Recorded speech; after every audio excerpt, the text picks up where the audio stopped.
ಹೆಡ್ಲೈನ್ಸ್ನ ಪ್ರಾಯೋಜಕರು NBC bearings ದೀರ್ಘಾವಧಿ ಸ್ಪರ್ಧೆಗಾಗಿ ಸುದೀರ್ಘವಾಗಿ.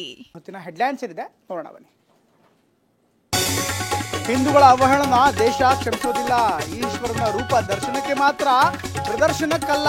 ರಾಹುಲ್ ವಿರುದ್ಧ ಮೋದಿ ವಾಗ್ದಾಳಿ. ನಿನ್ನೆ ಸದನದಲ್ಲಿ ಮಕ್ಕಳ ಆಟ ನೋಡಿದ್ದೇವೆ. ಅನುಕಂಪ ಗಿಟ್ಟಿಸಲು ಹೊಸ ಡ್ರಾಮಾ ಶುರು. ಶೋಲೆ ಡೈಲಾಗ್ ಹೇಳಿ ರಾಹುಲ್ ಕಾಲೆಳೆದ ಮೋದಿ. ಮೂಡಾದಲ್ಲಿ ಕೋಟಿ ಭ್ರಷ್ಟಾಚಾರ ಆರೋಪ. ವಿವಾದದಲ್ಲಿ ಸಿದ್ದರಾಮಯ್ಯ ಪತ್ನಿ ಮಾಲೀಕತ್ವದ ಸೈಟ್. 50-50 ರೂಲ್ಸ್ ಉಲ್ಲಂಘಿಸಿ ನಿವೇಶನ ಹಂಚಿಕೆ ಆರೋಪ. ಮೂಡಾದಲ್ಲಿ 4,000 ಕೋಟಿ ಗುಳಂ. ಟ್ವೀಟ್ ಮೂಲಕ ವಿಪಕ್ಷ ನಾಯಕ ಅಶೋಕ್ ಆರೋಪ. ಕಾನೂನು ಪ್ರಕಾರವೇ ಸೈಟ್ ತೆಗೆದುಕೊಂಡಿದ್ದೇವೆ ಎಂದ ಸಿಎಂ.